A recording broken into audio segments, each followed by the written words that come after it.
vamos a poner los slides de Peter y nosotros también, ¿verdad? En el website del club, para que todos los puedan acceder, sobre todo de aquel lado que no vieron nada, ¿verdad? Qué horror. Vamos.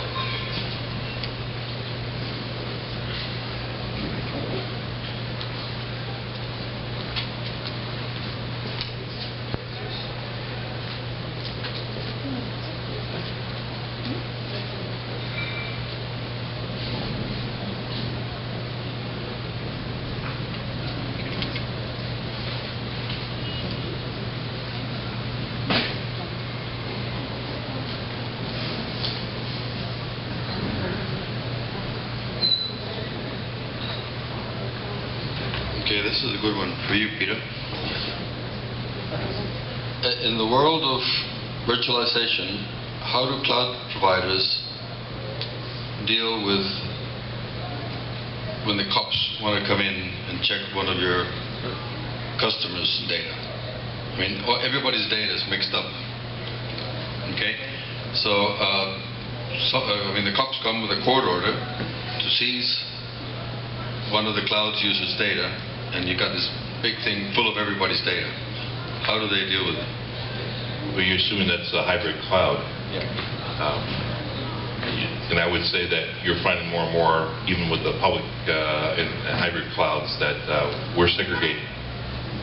The virtual machine is separate as a means of doing security. It has to do a lot with your security policy. So the smartest thing to do is contractually make sure that your virtualized environment is in fact segregated.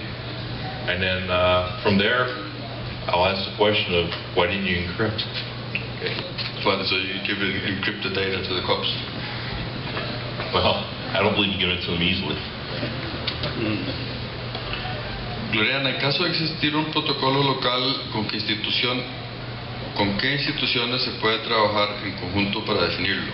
En caso de no existir un protocolo local, relacionado con la pregunta número 1. Ok. Relacionado con esta pregunta que le acabo de hacer a Peter, ¿verdad? Ya te paso el micrófono.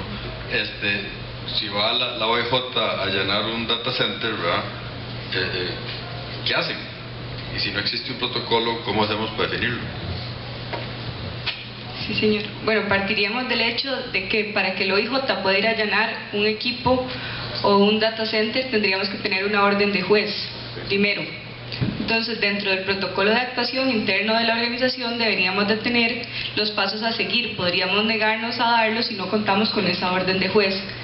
Segundo, si contamos, tenemos lo mejor o lo más recomendable es ponernos a disposición de las autoridades. Por supuesto que si podríamos encriptar alguna información que no vaya a ser necesaria, podríamos hacerlo también. Gracias. Would you like the answer? No.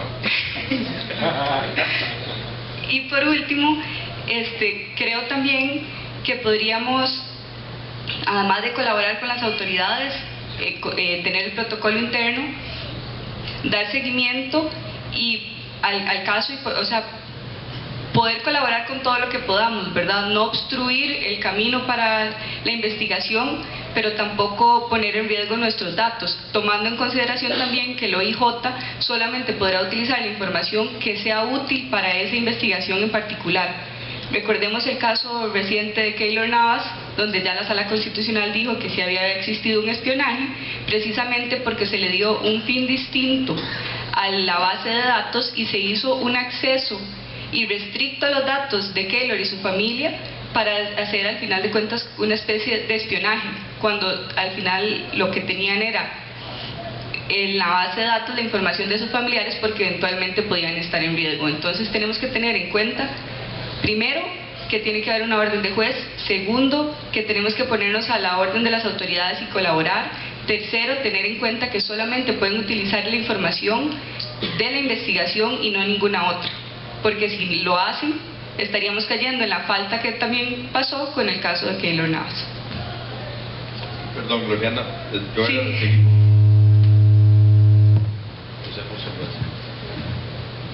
Siguiendo con este mismo tema que me parece muy interesante, típicamente una vez que tienen la orden del juez, la OIJ lo que hace es que llega a las oficinas y se lleva las compus. ¿Cuál es el servidor de correo? Jale, me llevo ese. ¿Cuál es el servidor de fulanito que está en contabilidad? Jale, me voy con ese. Ahora van a llegar, es muy probable que ya no, o les va a suceder o ya les sucedió, llegan a una empresa y las compus no tienen nada. Todo está en la nube. Puede estar aquí o puede estar en la Cochinchina, ¿verdad? ¿Qué van a hacer? Pues en ese caso, don Roberto, la parte técnica no la podría decir con certeza, pero creo que lo más apropiado o adecuado es que otorguemos una clave de acceso o le demos el acceso al OIJ que necesita. Por supuesto que resguardando la información que no esté dentro de la investigación o dentro de ese alcance de la investigación para poder colaborar. Esta pregunta es para todos y la voy a leer en inglés por eso, para que entienda Peter. Dice, a nivel de seguridad de la información, ¿cuál es el rol del negocio, más allá de solo TI? El resto del negocio, the non-IT people, what's their role in safeguarding the safety of information safety?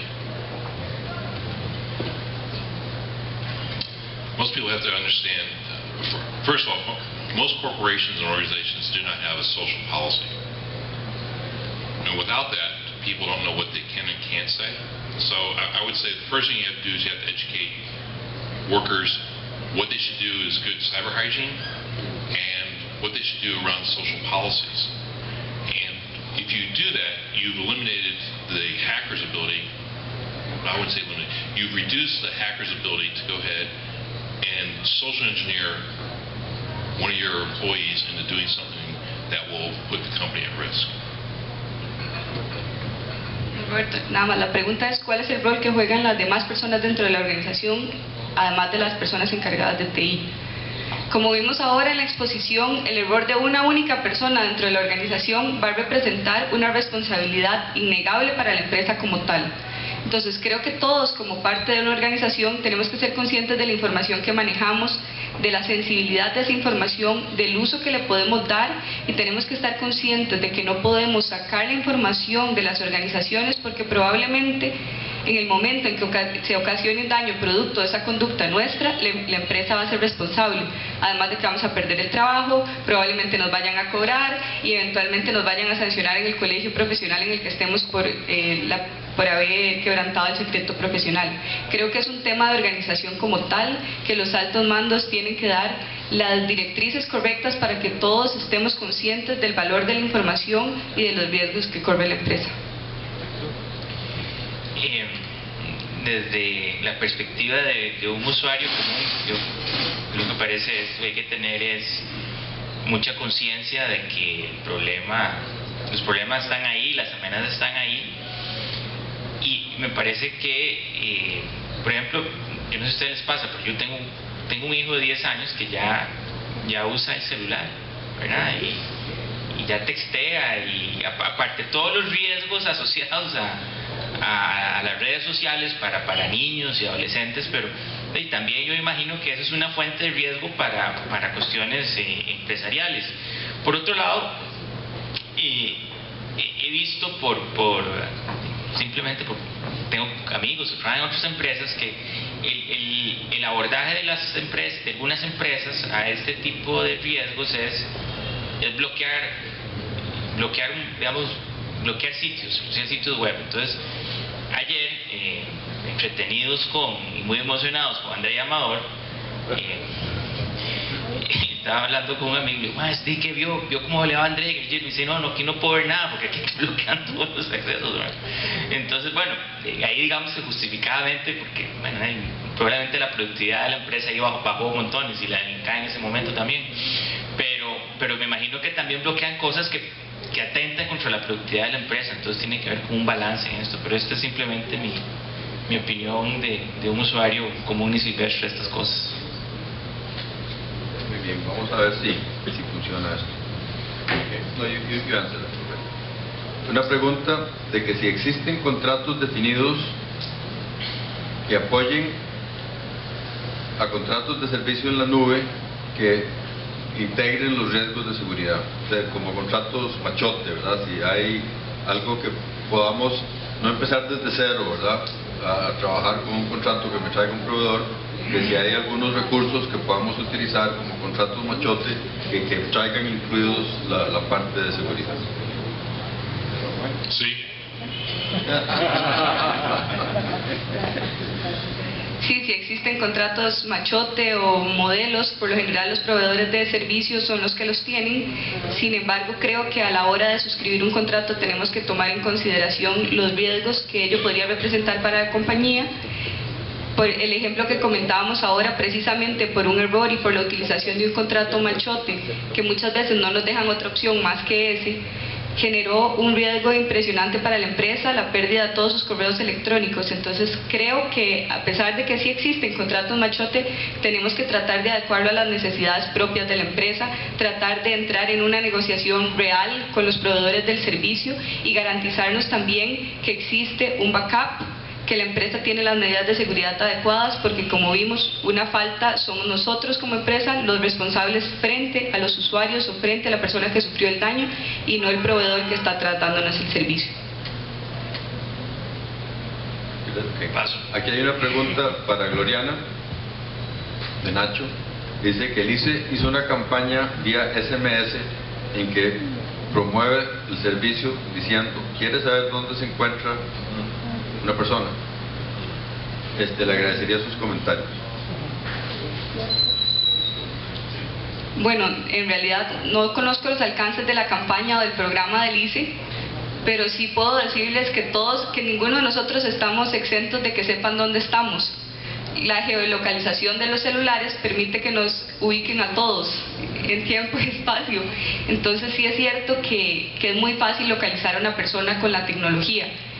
Sin embargo, en cuanto a lo que el ICE ofrece, me parece un poco extraño que en este momento se esté ofreciendo ese servicio o que se trate de ubicar a una persona. Habría que ver cuáles son los alcances del servicio que se ofrece y con qué exactitud vamos a lograr localizar a la persona, porque podría eventualmente sentirse como una invasión a la privacidad o ser una violación a su intimidad también.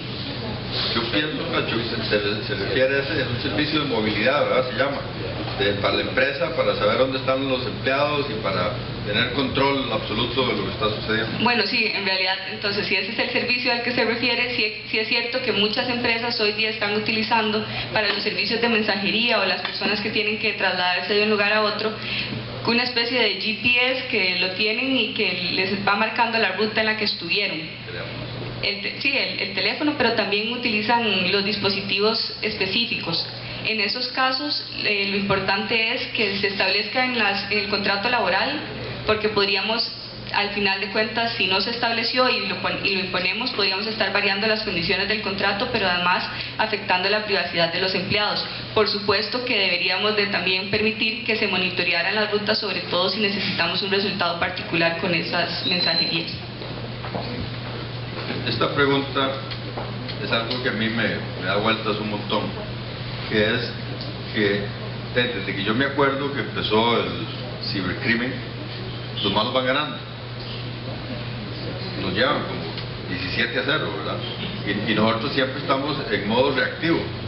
¿Okay? Después de que, si tenemos suerte y averiguamos que a fulanito le pasó algo y cómo fue que le pasó, pues tal vez vamos a ir a reforzar aquella esquina que estaba un poquito débil.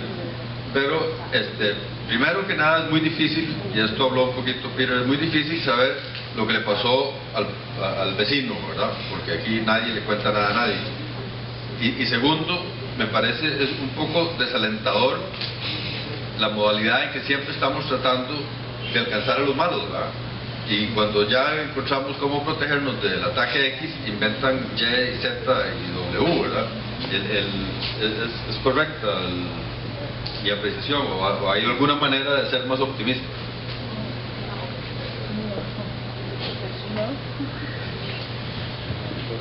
Yes, it seems like the bad guys are winning. But that's because we measure the bad guys more than we measure the good guys. And we don't have an internal way to show a dashboard, for instance, or a way to share with others what we're winning on. The second problem you run into is you can't prove a negative. So you can't always say, I prevented something. What you can say is, I haven't had a number of incidents based on what limited knowledge I have, because you don't have perfect knowledge. So the challenge is a little bit different when you look at that. And to go back a little bit to the last question about location services, technically savvy employees can turn that off. And attackers will go ahead and either use something like Tor, or they'll use a VPN to tunnel through so you don't see where they're spoofing from. So to say that you can always locate someone is not a very good way to say that. It's like folks are looking at it from a university perspective on how to tell in 8 tweets in a day where somebody is located at in a general sense. That's because the person who's tweeting is giving away the information. So if you deny that information, you actually hide that hand. Now the question goes back to how do you prove that it's the bad guys aren't winning, that you are? And you have to go back to how you differentiate your security, that you've enabled business. That's going to be your larger measure.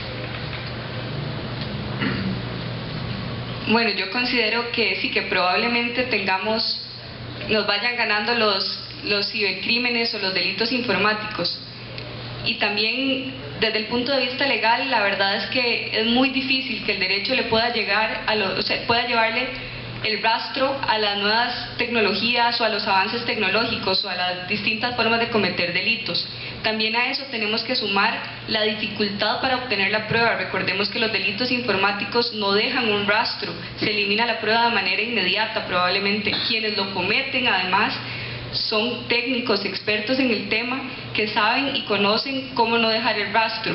Y adicionalmente, para poder obtener una prueba no la podemos manipular. Entonces tenemos que tener un protocolo a lo interno de las empresas para poder obtener esa prueba en caso de que seamos víctimas de un delito informático, pero también tenemos que tener un protocolo para evitar o tratar de que tengamos la menor cantidad de ataques posibles. Lo que me parece es que una manera de abordar esto es ver los delitos informáticos desde la óptica de los delitos comunes. Y bueno, me parece que para delitos comunes los gobiernos, las empresas han dado una buena lucha y en algunos casos hasta la están ganando. Entendiendo la lógica de cómo se comporta el maleante informático, ahí les puse una gráfica. Usualmente esta gente opera racionalmente y espera, digamos, un ingreso, una renta derivada de su actuación, y eso depende de la probabilidad de ser atrapado. Bueno, hay que prepararse, hay que estar alertas y hay que tener la lógica del criminal, que me parece que no es distinta la del informático que la de otros tipos de delincuentes comunes. Entonces, entendiendo bien cómo opera y cuál es su lógica, tal vez podamos dar una mejor batalla. Me parece tal vez en ese punto, Héctor, que nos ayudaría mucho compartir información para poder entender a los malos. Me parece fundamental, ¿verdad? Pero si solo entendemos a los malos que nos han pegado a nosotros, entendemos un porcentaje muy pequeño de los malos, ¿verdad? Entonces hay un valor obvio en compartir información.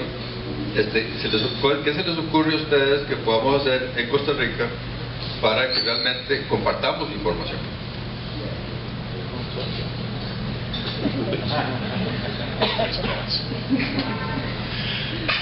Well, one is you can ask first of all your security vendors to start sharing with you, and you with they.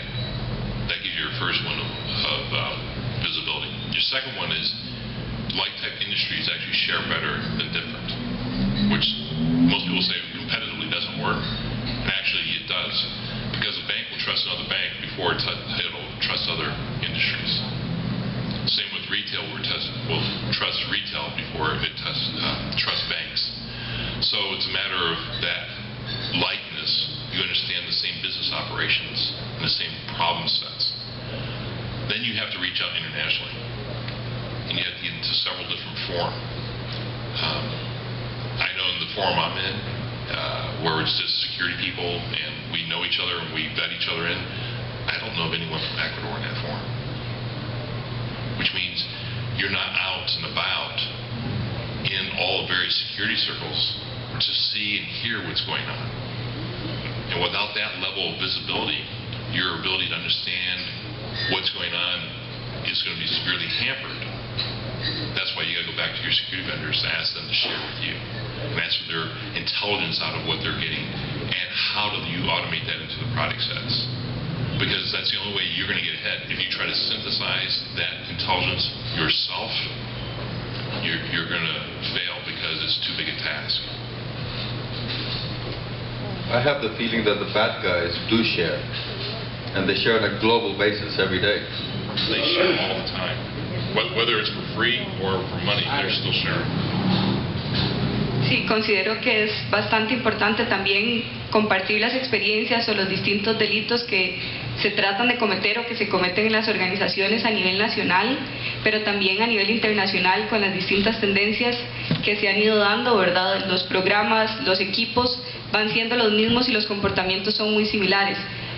En Costa Rica me parece que sería fundamental que se le dé más publicidad a las distintas maneras en que los delincuentes informáticos actúan y considero también que hay ciertas organizaciones de investigación que están dando la batalla, que están compartiendo información y creo que las empresas deberíamos de acercarnos un poco más para compartir las experiencias y saber cuál es el camino que están tomando ahora los ciberdelincuentes. Para prepararme para esta charla me puse a leer un libro que tenía olvidado ahí en la oficina de un colega colombiano que se llama El crimen como oficio. Y él se enfoca en los crímenes, digamos, comunes, físicos, relacionados con narcotráfico, robo de automóviles, homicidios. Y él lo que encuentra es que efectivamente los criminales se comportan como empresarios. Tienen una misión, tienen una visión, tienen una estrategia, capacitan a su personal, entonces yo creo que de nuevo conocerlos bien y lo que decía Roberto es vital, compartamos la información para efectivamente tener un buen perfil de estos tipos que yo creo que las películas e incluso me parece que el video que vimos los pintan como unos tipos así como muy raros y sofisticados. Y yo digo, pero son personas de carne y hueso también que tienen pasiones y se equivocan y se les puede medir y se les puede perseguir, pero sí la información es importante. Criminals are a business. Let me say that again. Criminals are a business. They have a service level agreement and contractual obligations for upgrading their malware and to provide access to your data. That's how they operate. And not everyone is that smart inside the criminal enterprise. They pay for it. And when you realize it's a business, now you look at it as a competitor. Okay. ¿Qué debe hacer una empresa para protegerse en salud? Creo que para curarse en salud, cuando tiene colaboradores que tienen acceso a bases de datos de correos electrónicos. Yo creo que ese debería usted, Gloria. Bueno, cuando tienen colaboradores que tienen acceso a bases de datos. De correos electrónicos. De correos electrónicos de los distintos clientes. Partiendo de eso y de todo lo que hemos conversado esta tarde, creo que sí es muy importante la sensibilización de los trabajadores. Pero también es muy importante que en los contratos de trabajo se establezcan cláusulas fuertes en cuanto al uso de esos correos electrónicos. Tenemos que ser enfáticos en que solamente se pueden utilizar para los fines propios de la empresa y que por más de que queramos utilizarlos para otro fin, para ayudar a un amigo, para ayudar a un primo, para enviar un correo, para lo que sea, solo podemos utilizarlos para esos fines. En la medida en que creamos conciencia en las organizaciones del uso de la información, el riesgo va a disminuir, pero sí necesitamos que el contrato de trabajo lo establezca expresamente para que el empleado tenga la capacidad de entender y esté anuente de todas las obligaciones que ello conlleva, pero además que se establezca que en caso de un eventual daño o una eventual condena económica, además de que lo vamos a despedir, probablemente al empleado le podemos ir a cobrar el daño que tuvimos que pagarle a la persona. Pero si yo entendí bien, Gloriana, no importa si yo tengo las mejores prácticas del mundo y los mejores contratos laborales del mundo, el día que haya una torta, yo, empresa, voy a ser responsable. Y eso no me lo va a reparar nadie. Por ejemplo, el daño reputacional. O sea, si los daños fueron de $10 millones, no hay ninguna posibilidad que se los vaya a cobrar tampoco el empleado, ¿verdad? Sí, por supuesto. Sí, en realidad es un riesgo que se pueda correr y que todas las empresas corren, y precisamente necesitamos un poquito de conciencia en las empresas para evitarlo. Sí es cierto que yo puedo, a nivel de empresa o también de institución pública, iniciar un procedimiento administrativo en caso de la institución pública y despedir al empleado que fugó la información, o a lo interno de la empresa privada despedirlo, pero también puedo ir y cobrarle por los daños. Por supuesto que la suma de la que usted nos habla, don Roberto, es bastante amplia, bastante grande como para poderla ir a cobrar. Gee, I wonder how many lawsuits there really are. I don't know. They're not. So you have to set a guideline, you have to set your policies, you have to train, you have to educate. And after you do all that, you do something that former President Reagan said: trust but verify. So you reinforce with technology. Separation of duties. And yes, separation of duties, privilege access only when you're required, and you do privilege identity managing. You've changed the rules, but if you don't segregate the data, not everyone needs to have everything. The largest mistake I see people do is they don't deprovision access, and then you give the super user access. Okay. This one just says, not really a question, it says, your board and CEO demand a strategy. Mobile devices, your credential access. Scan one a week. I can't read it. Can you? Roberto, perdón, eso es un apunte que te tocaste. Un apunte que se fue. Oh, my glasses. Okay, good. No. There's not a question. Okay. Esta, ¿qué tan importante es que una empresa externa evalúe el nivel de seguridad de la empresa? That was addressed to you. How important is to have a third party come and evaluate your security measures? I'll do it like this, because we seem to do a little bit of it. It's called making software. Everyone does it. You don't look at it as software, but you're writing a website, writing applications. So you have training for your engineers, you have guidelines, then you have a self-test and self-evaluation, then you have a partner evaluation, then you have fuzz testing automated, then you have a pen test team internal, and then you have external pen test checking. Now those are all levels. Not that you do everything in that sequence, because that's a lot of checks, but you have to look at the risk and how you approach that. So like any organization, you have to have a red team to test against your production, and from time to time you need to have someone come do an external assessment.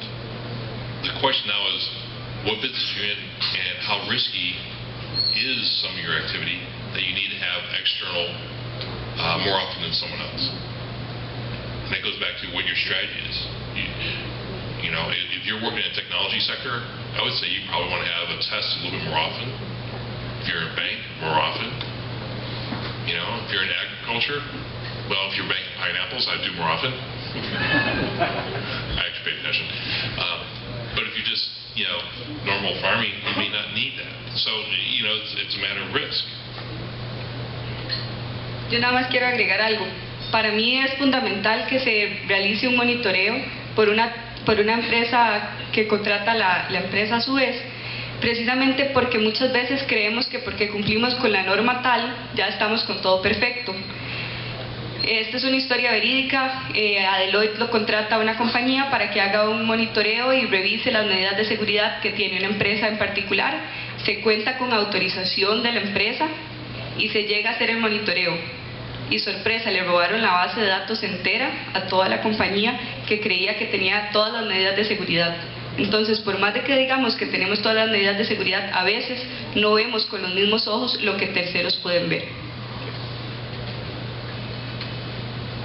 No, yo ahí no tengo nada que aportar, simplemente por ahora que decís eso de la base de datos, se me ocurrió que además, o sea, por mi experiencia en este país, hay muchas bases de datos, información que se considera que debe ser resguardada, que es confidencial, y lo cierto es que no, sobre todo muchísima la información que tiene hoy en sus manos el Estado. Entonces se hace un gasto enorme en protegerlo, lo hacen mal de por sí y le dificultan la vida al resto de la gente. Entonces también hay que verlo de la otra óptica, cómo liberar amarras y, ¿verdad?, en información que debería ser pública, que no lo es, y que eso puede contribuir muchísimo a la competitividad.